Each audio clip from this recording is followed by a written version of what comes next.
doesn't want to live a long and healthy life? My name is Niklas Ekstedt, and I run 3 restaurants. My greatest passions are food and health. Since I recently crossed the 40-year-old mark, and it feels like I'm in the middle of my life, thoughts of living for as long as possible run through my mind more frequently. There are 6 mythical areas in the world where it's common that people live to become 100 years or more. These places are called the blue zones. How come you get so old in these places? Who are the people living there? How do they live? What do they eat? And what is the secret to a long and healthy life? I have decided to travel the world and visit the blue zones to get answers to my questions. This is the first time I cook breakfast for a 100-year-old man. Cafe. Look at that! Jeez! Are you kidding me? She has her own radio show? No. You have sex up to a high age as well. Are you done for today, or are you going to do more weights? No, I've already been here for 2 hours. You are hipsters. Yes, but we started it. Hopefully, I will come back knowing how to live to the magic age of 100 or even more. What you're saying, actually, is that my diet can change my gene? Yes, exactly. But you believe in the devil? Yes. In hell? Yeah. Bye-bye. It's just difficult to understand. I mean, he's born in 1915.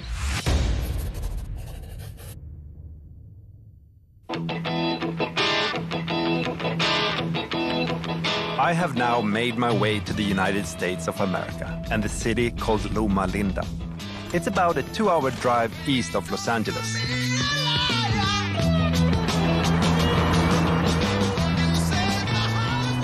So, early morning here in Loma Linda, where I'm going to meet up with a lady called Mareike, who is a part of a church called the Seventh-day Adventists. And they're very, very present in this neighborhood of Loma Linda. So I know very little about the religion. I know very little about what they do and how they live, but I know they're very religious. So it's a little different for me because I'm not religious at all. So let's see how this works out. A thing that surprises me is the fact that US even have a blue zone. Obviously, I'm thinking about their massive fast food culture. But the reason why Loma Linda differ from all the other cities is the fact that almost everyone here belongs to the Seventh-day Adventists. For the first time before a visit like this, I do feel a bit nervous. Maybe it's due to the fact that I'm a non-believer. I'm afraid that I'll not really understand their philosophy. But who knows? I might just as well come back home as a newly saved Seventh-day Adventist. Hey, good morning. How are you? Really good. Welcome to Loma Linda. Thank you. I am so glad you made it. Come on in. Yeah, just one thing before we go. We need to know, how do I pronounce your name? Mareike. Mareike. Mareike. Mareike. Yes. Mareike. As you think English, you think of a rake. Yeah. Mareike. Yes. Mareike. Mareike. And you're Nicholas. Yes. Mareike have been a Seventh-day Adventist for 46 years and is a very central figure here in Loma Linda. This is totally cool. Come on in, Nicholas. Okay, thank you. Breakfast time. Breakfast time. Yes. Best. Hey, breakfast. Yeah. And our breakfast is oatmeal. I can hear on your accent you're not from around here, right? No. I am from the Netherlands. I was born and raised in the Netherlands. Okay. And I came to this country 51.5 years ago. So how did you end up here in the US? Oh, it's a long story, Nicholas. Please, I have time. Yes, awesome. Okay, let me, in between here, Yeah. what I do, I have oatmeal. Yep. And I do a spoon of oatmeal. And then we do a little bit of hemp. Okay. So it's a better use than cannabis. We don't go there. Maybe my time will come as I get old that I need to puff something, you know. But right now you have hemp for breakfast instead. No. So this is what I do. I do have filtered water here in my kitchen. This is really smart, right? So what you've put here is like oatmeal, hemp, chia seeds, And cranberries. And cranberries. And then the oatmeal, and then, you know, yeah, and then you just mix with some, stir it with some water, and then 3 minutes in the microwave? Yes, eat from the farm, not from the factory. That is the motto. That's the motto. You know, yeah. That's a really good thing, right? I think it is the great. More from the farm and less from the factory. Exactly, yeah. yes. So, how did a Dutch girl end up in the U.S.? Here we go. You see, my husband was stationed in the army. And anyways, they moved. He was in France, and then they moved him to the Netherlands. And so that is where I actually met. I used to be a bartender at that time. So we were so far removed from each other's thinking and lifestyle, just beyond. Army officer, American, met the Dutch girl there, you fell in love, and then eventually you ended up here in the US. Yes. But the church and his religion you knew nothing about. Nothing at all. So like me now. Yes, here we go. It's a good beginning. Because the church in Holland is very similar to the Swedish church, right? I mean, it's very moderate kind of. Yes, very much so. Yeah. It's not what it used to be. And but anyways, and then I got to know more about God. I read about him, but then I had this awesome experience. Nicholas, there was nothing like it. I was totally overwhelmed. So did you fall more in love with God than with your husband, or? It's a different love. What I should say, when I fell in love with God, my understanding for my husband and his relationship became more pronounced. It became more real to me. All of this, thank you so much. Thanks. Let me put some goodies here. So your life here in Loma Linda, I mean the community, what percentage belongs to the church? Oh, I would say at least 95%. Oh, that big. And most people who belong to your church live a very healthy lifestyle. The majority of them do. Yeah, we are very... Why is that? The connection to all of this is we are God's creation. And But you believe in the Bible, right? Yes, exactly. So it's the same as a... Yeah, but our body is the temple of God. That's what it says, you know? We are his temple. And in order to keep it whole, we want to eat healthy. We want to exercise. We just want to stay whole. Yeah. And this is part of Loma Linda living. Experience it, Nicholas. Experience. It's great. You have to find. You have to kind of search. Yeah, too, maybe you know? I do. Maybe I do. And then maybe I haven't been open enough for it. Maybe I need to open myself more. That is the key. So what's on the agenda now? Are you ready? Yes. Here we go. Yeah. I'm going to put this inside quick. Yeah. I'm going to change shirts, and then we're going to hit the treadmill, hit the Drayson. Okay, perfect. Does it sound great to you? Some exercise sounds good. Oh, wonderful. Healthy breakfast and... Here we go. You got the right nutrients in, so we can work it all. Thank you. Fantastic.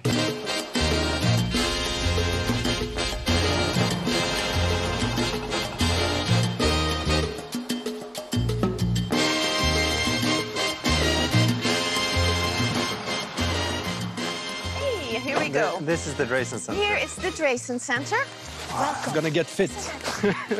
Drayson Center opened in 1995. It's a health center here in Loma Linda, and that advocates physical, emotional, wholeness.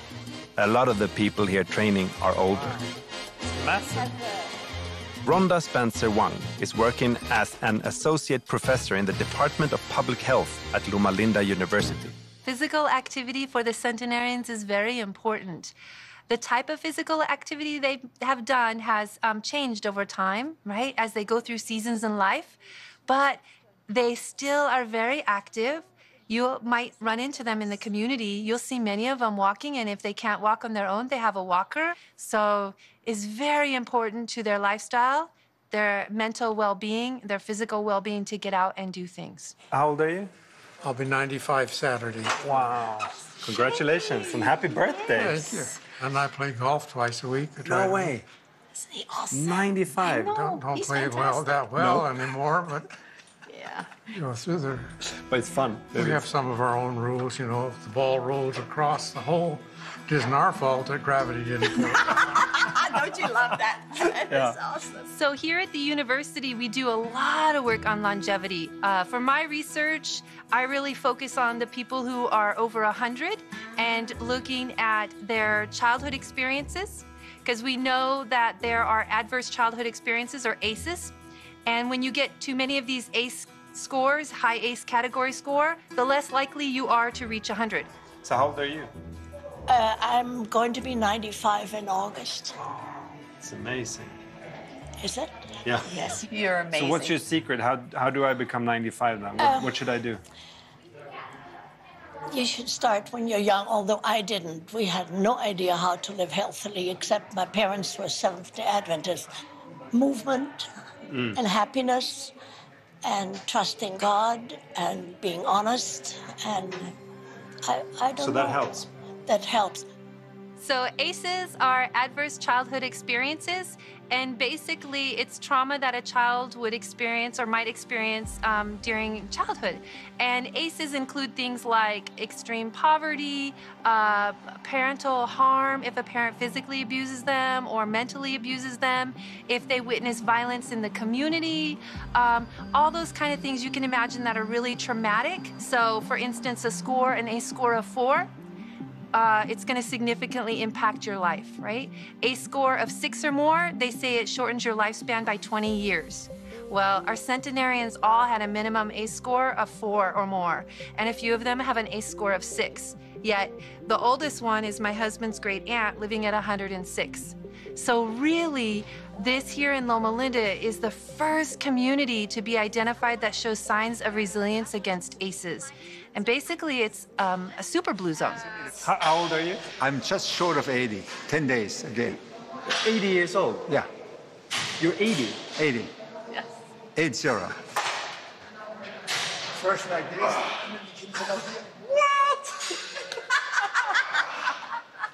Awesome. Ta-ta. Yeah, that's good. Woo! Now pull up your leg. Pull up your arm. Hold it. Hold it. Hold it.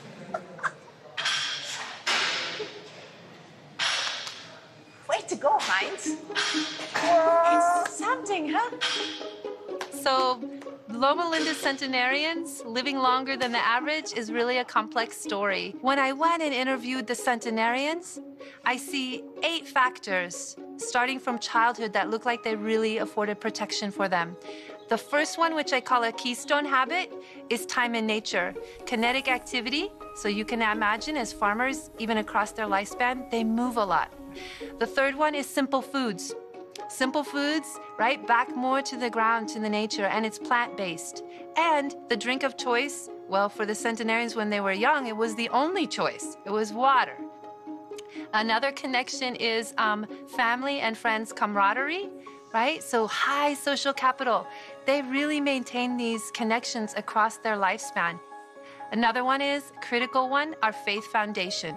Strong faith foundation. Another one is resting reset, I call it. So they take breaks throughout the day. It's not the hectic pace that we see now. And as a parent, sometimes I'm guilty of it. I schedule 500 things, right? We have to take a step back and really rethink. The other is positive mindset. It's just the belief that they can overcome things. Not that they have a happy child or a happy all the time existent, but the belief that the decisions and the actions they make is going to improve where they're at. And then helping hand is another one I have.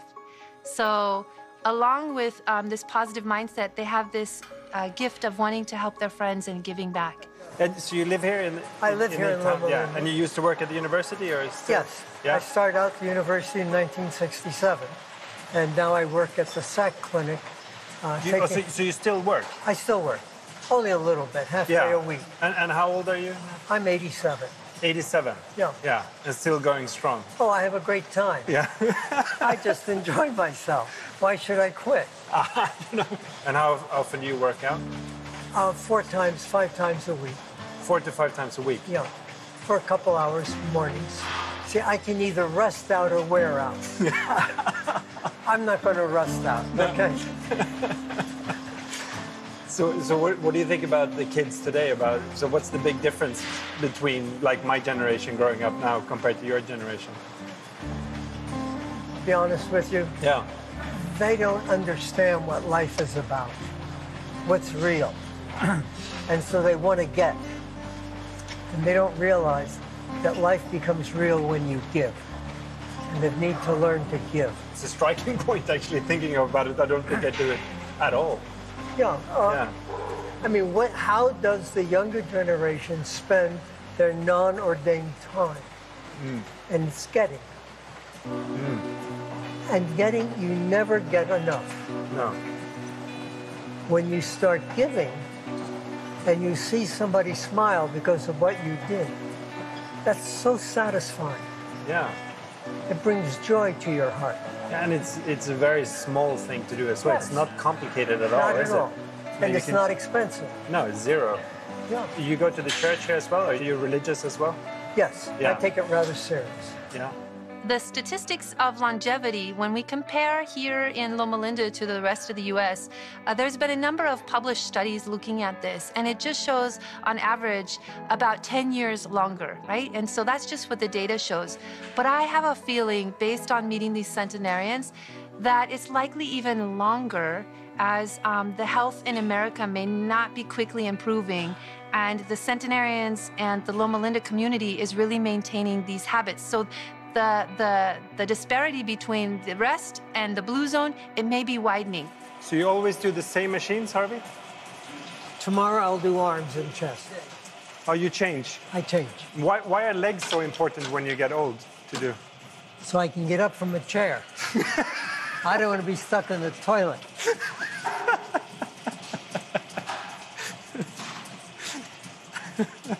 It's a tough guy.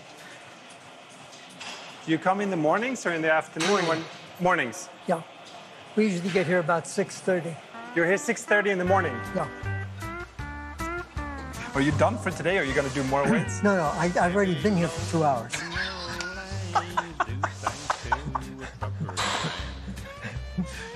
You're strong. Done.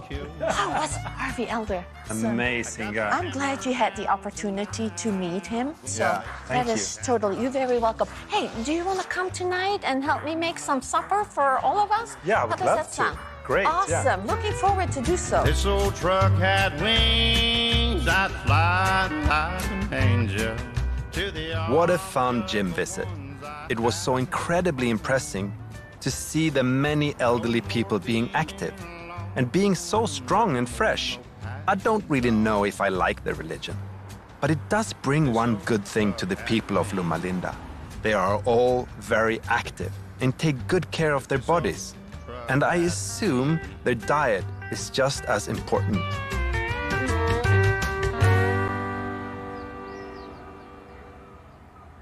So we're doing vegetables, I guess. Yes, Yeah. this is all going to be vegetarian. Yeah.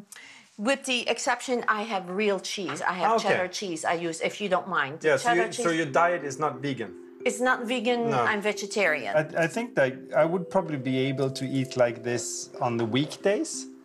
But then on the weekends, I would like some caviar, some salmon, some Do you? foie gras. And that's okay too. That is Yeah. okay. And you know, you just adjust to what do you want in life. Yeah. Salmon is very good for you. It has the omega-3. But then where is it raised as well? Of course. Where is it? yeah. Mercury. There's so much mercury. Of course. I mean, all food products with a lot of that contain protein are not sustainable. That's true. That, Yeah, and that's that true. even goes for some of the vegetables, like soybeans, That's for true. example. Yeah, and this is pinto beans. Yeah. I use pinto beans, and you can use a pinto or a black. You can use any kind of beans to put in here.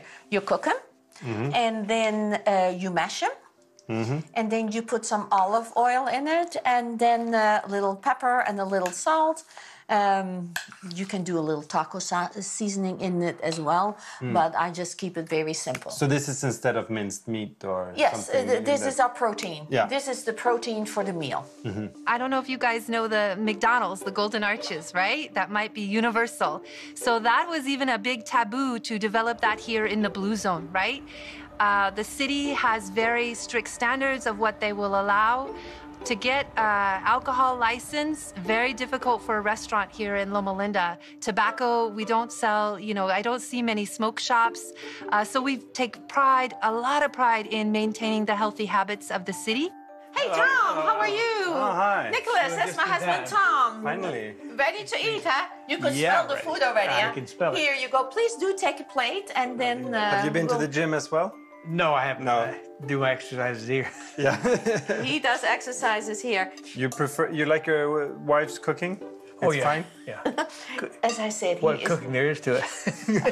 It's good. he is very gracious.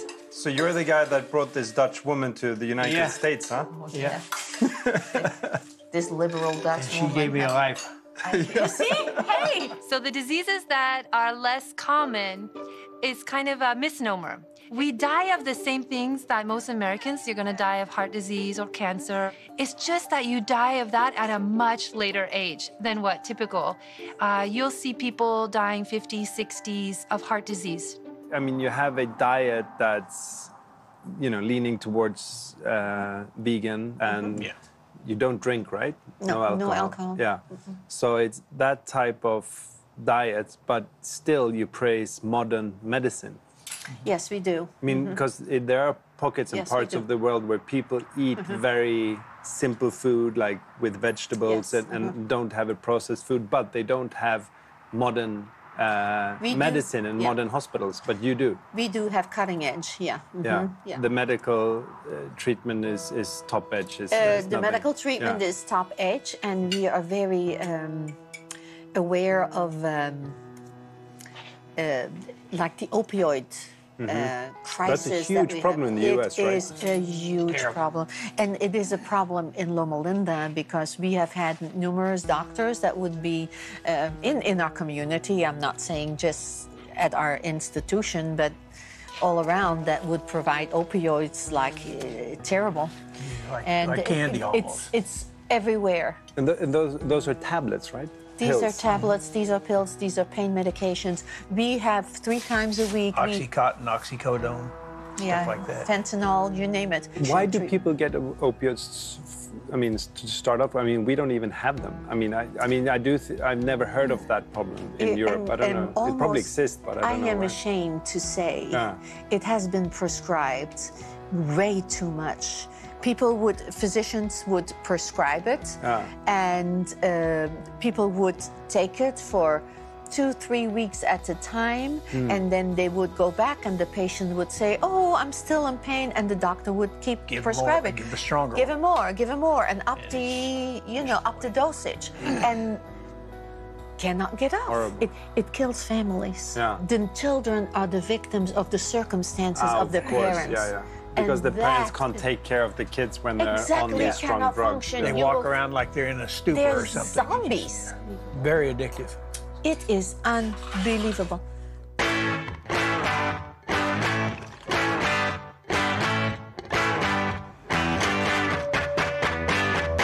The American opioid epidemic had its sincere outbreak in the 90s when some pharmaceutical companies started to aggressively market painkillers, which was in fact opiates. Many doctors whom had little knowledge about the long-term effects prescribed those drugs for their patients who had minor problems like ache or other easy health problems. In a very short time, a whole generation of Americans got addicted to those opioid painkillers, and when they couldn't afford the prescription drugs, they went out on the streets, and this is when the market for synthetic drugs exploded. For example, fentanyl, which is about 100 times stronger than heroin. So today, it has developed a huge national health crisis with about 2.5 million addicts, and approximately 85% of all the opioids in the world is now consumed in North America. It's been an amazing day. Thank you very, very much for showing me all these things. My pleasure. Yeah. It has been an amazing trip today. I never thought I really was going to meet, I meet so many interesting people at a gym. Yeah. That is an amazing place, isn't it? Okay, I understand that you live healthy, eat well, and avoid alcohol. Still, the city struggles with a quite large opioid addiction. Is it so that no matter your belief, people still have an urge of escaping reality? I'm now on my way to Campus Hill Church, where I'm going to meet up with Christian, who's a priest, and he's going to tell me more about his religion and about life in the community. After having spent 24 hours traveling around in the city of Loma Linda, I really feel that the church is very present. They can be seen everywhere. In the very small town of 23,000 inhabitants, there are 20 churches.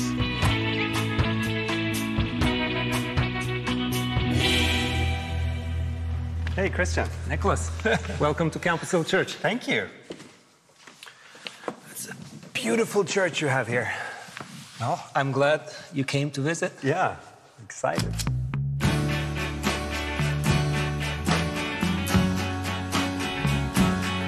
So, how long have you been here in this church? About 17 and a half years now. 17 years? Yes. Wow. So you were very young when you came here. I just graduated seminary. Okay. And this was my first official pastoral job. Pastor, that's your title? That's my title here, okay, yes. so you're not the priest? No, in the Adventist church, we have pastors, which are the equivalent of priests in traditional Christian churches. That's interesting. So tell me a little bit about your church, about the 7 Days Adventists, because I know nothing about them. I mean, nothing. Okay. The main belief is Jesus's return, as we know it as a second coming, is imminent.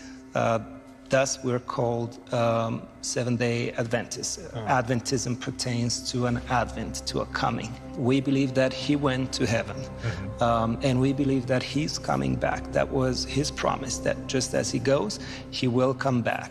But what will happen when he has arrived then? What's the post-Jesus second time on earth like? The arrival of Jesus, the second coming of Jesus, at the heart of it is the day of judgment. If all we have to do is just flip on a TV channel and we see whale that was found with so much plastic.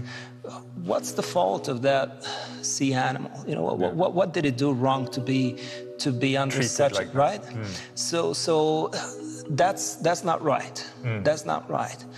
We see in the living as well as you know, in the realms of natural phenomena, we see quite a lot of things that are not right. And the day of judgment is the day that makes all things right again for everybody and everything. Just a matter of connecting and going regularly to church has tremendous health benefits. In addition to the mental health benefits that I experience just each Sabbath. When we go into Sabbath, I know my blood pressure immediately drops and lowers because I don't have to open my email. So when we go to that Sabbath, no computers, no nothing. And so I know immediately for myself personally, I can feel this sense of peace come over me. Why I'm here in Loma Linda is, of course, health, diets, the way that your church teaches that the body is your temple, right? The temple of God, the temple of the Holy Spirit. The scripture says that God gave Adam and Eve all of the fruit trees, every seed-bearing tree as their food. Not any meat. Not any meat. As a matter of fact, all of the other created beings were entrusted to Adam and Eve, and they were given the responsibility of caring for all of these animals. We believe in a vegetarian diet. Yeah. We believe in a healthy diet. We believe that clean water is the best to satisfy our thirst. Yeah. And we believe that all vegetables that have nutritive value are best for our bodies. Diet is an important part, but I think it's more living whole. It's just one component of the big picture. So if you're only focused on diet to reach 100, likely you will be doing yourself a disservice because you have to live whole, which is why Loma Linda's motto is to make man whole. We believe that there's a strong component that pertains, number one, to our responsibility to care for all life, right? We are the ones who are entrusted. We've proven that we could control pretty much all other life. We could hunt down an elephant that's way bigger than us. We could destroy and kill everything. I think that phase has to be history. Now we have to, number one, default to the original diet. So we don't destroy what God created. Correct. But you believe in the devil? Yes. In hell, yeah. But what will happen to him after Judgment Day? About the devil, what will happen to him after Judgment Day? We believe the scripture that says that everything evil and everything wrong will be terminated, will be destroyed. There will be an end to it. So what you're saying is that if I live a healthy lifestyle, I'm a vegetarian, I exercise, I live a nice life, but I'm not a Christian, I still would be even healthier and better off if I was a Christian. Absolutely. A strong relationship with God is a major factor in a person's quality of life. And you don't think that's just thanks to their diet and they're being vegetarians and they're not drinking and then that they have physical activity in their life? Is it also their faith and their believing in God? Correct. I believe that all of those are good factors, including the genetics. There are people with great genes.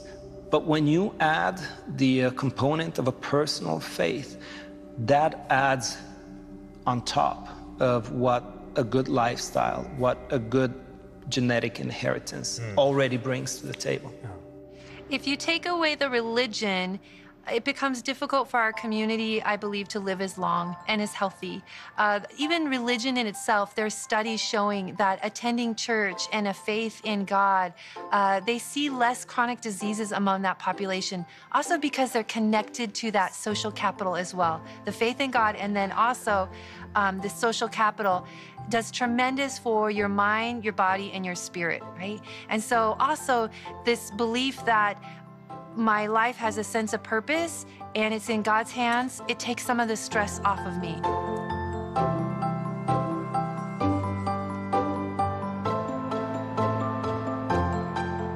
I do really understand that one feels less stress and climate anxiety if you trust the belief that Jesus shall one day come back and fix all things us humans have destroyed. You can probably earn quite a few extra years of your own life not having to bear these thoughts on your shoulders like most of us do. Loma Linda University has their own veggie-oriented dietitian education. I'm meeting up with their head teacher, Corey, who will teach me some vegetarian cooking. It'll probably be pretty far from the dishes at my restaurant. Hey, hello. So what are we doing today? We're cooking? Well, yes, that's what you said you wanted to do. I love to cook. Well, I got out a few things for us, and I figured that we would make enchiladas with rice on the side and a vegetable salad called escabeche, which is not lettuce-based salad. It's a little bit different. So cool. It's an interesting one. And there's nothing, like Loma Linda doesn't have its own cuisine. That's a good question. Yeah. No, because the United States is such a conglomeration of people from around the world. Corey is a Seventh-day Adventist and nutrition expert. He has worked in various restaurants all around the world. Why is this university focusing so much on health and diet? So it comes from the Adventist heritage. We have always had a focus on keeping the body healthy, and so now we recognize that a vegetarian diet is one of the better ways to do that. So, Loma Linda's heritage now is being proven by modern science, and it's pretty cool to see. Pretty cool. The students here, are they all Adventists? No, we pull students from all over the place. But we do require that our students go to chapel sessions. Whenever we have a new student who comes on campus, part of the orientation is that they learn where the chapel is, and that's one of the things you have to accept if you're going to be a student here, is you're going to be sitting in chapel. So To be honest with you, when the researcher for this show told me that we were going to go to the US for healthy food, I thought she was joking. Because for me as a European, I don't think of the US as a healthy nation. The US does not have a reputation for healthy food. You're right. Absolutely. But because of the fact that we are such an international group, we do have enclaves where people are eating differently from the majority. And I think Loma Linda is one of those places. Yeah, we haven't had a McDonald's in Loma Linda forever. Just a couple of years ago, they were finally able to build one. And it was interesting, the amount of community backlash was substantial. And I've been told, although I don't know that for sure, but that the McDonald's has been challenged staying in business here in Loma Linda. Okay. In general, for my community here in the Blue Zone, diet is very important, right? And we really look at eating more simplified foods, plant-based, beans, drinking water, no caffeine here. If you tried to find a cup of coffee on our campus, I don't think unless it's hidden away somewhere in a faculty office, you're not going to find coffee or caffeinated beverages. And we're just trying to soften these. These are going to be the stuffing for the inside of the enchilada. Now, a lot of times people are using meats in the enchilada. So it's beef or it's chicken or it's shrimp. I've seen shrimp before as well. But obviously not something that I want to do here at Loma Linda, since we are a vegetarian kitchen. Vegetarian, yeah. And all of our clientele is looking for vegetarian food, so we need to do it in a different way. But it's just interesting to think of, because I think that me as a European, and especially as a Swede, we think of vegetarians as either environmental friendly people who don't want animal to be slaughtered for the cause of food, or we think of vegetarians as, health freaks. Okay. I very rarely think people would think it as a Christian value. Oh, interesting. I didn't even know about it before coming here. Okay. I never even had a slightly thought about that Christianity has a vegetarian slant to it. The United States has been a hotbed of really bad foods that people love to eat, and it's because it's so available. As a European, it's very striking the amount of overweight people when you come to the US, which is like, it's very, we're not used to it. It was interesting. The first time that I ever went to Europe, I was really surprised at portion sizes. They're so different between what we have in the United States versus Europe. Oh, okay. So you think maybe that's one of the reasons you eat too much? Yes, absolutely. So it's not People only... are just simply getting too many calories. That's our biggest struggle. Oh, right. Because, like I said, it's so available. I mean, you go to the grocery store and you buy a little personal-sized container of yogurt. And it's this big. Go to Europe and buy a personal-sized yogurt, and it's half the size. Yeah. So it's a big struggle. Yeah. All right, so to do these, what we're going to do is just dip them in the hot sauce, and that's going to soften up the tortilla, and then we'll be able to roll it. Just getting it coated, put it in the pan, put some of our filling into it, and it doesn't take a lot. These shouldn't be overfilled. You want to have a finger-sized piece. So wrap it up and put it on its open end so that it holds it together, and then we'll go with the next one. Fill all these, and then we'll pour some sauce over it, and then it goes in a warm oven just to melt the cheese, and then it's ready to eat. The young people that live here in the Blue Zone, some is similar to the centenarians, yet some is changing, right? The values are somewhat changing. However, I believe it's still better off than the surrounding communities because we still have a strong faith connection that is really our cornerstone and we really value. But my concern is with the electronics and the loss of time in nature. Our younger generation are making decisions that may decrease their health status, right? Spending more time on computers, less time outdoors. So across the lifespan, really concerning of how the Blue Zone will be viable. So my goal here is to really help us reconnect back, save our own Blue Zone. If other Blue Zones need saving, I'm here to help and be a service. That's a vegetarian dish. You have protein in there. You put the black beans inside. There's actually quite a bit of protein in the rice and in the corn. So you've got the protein component fully taken care of. And then, of course, the rice is your grain, and then the vegetable, you've got plenty. So it is a complete meal. It's delicious. It's good, isn't it? Yeah. So easy to make, and yet one of my favorite things. Love this dish. Thank you very much. Yeah, it's my pleasure. Yeah, I know so much more now, and it makes sense more. Good, Yeah. I'm glad. Yeah. I'm happy that you were able to come and experience some of our kitchen and some of our cooking and just be a part of a little bit of Adventist culture. Thank you. Yeah, it was fun. I'm going to finish this. I'm heading home to you. No time to waste. I mean, Loma Linda, it's not the most exciting town I've visited. It's pretty boring, actually, and it's very yellow and dull and very suburban. But I must say, I kind of like the Seventh-day Adventists. I like the way that they look at food. I like the way that they want us to treat our body well and want us to eat more vegetables. There's nothing wrong with that. I must admit that. And that's something that I'm going to bring with me home. I'm probably going to cook more vegetables for my kids back home. And those enchiladas, those tortillas, they were good.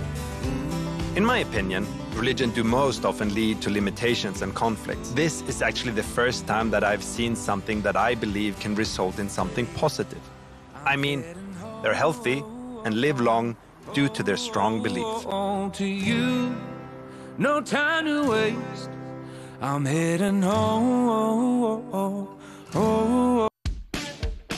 Who doesn't want to live a long and healthy life? There are 6 mythical areas in the world where it's common that people live to become 100 years or more. How come you get so old in these places? Who are the people living there? How do they live? What do they eat? And what is the secret to a long and healthy life? I have decided to travel the world to get answers to my questions. The Art of Living. Friday at 1 p.m. on 24 Kitchen.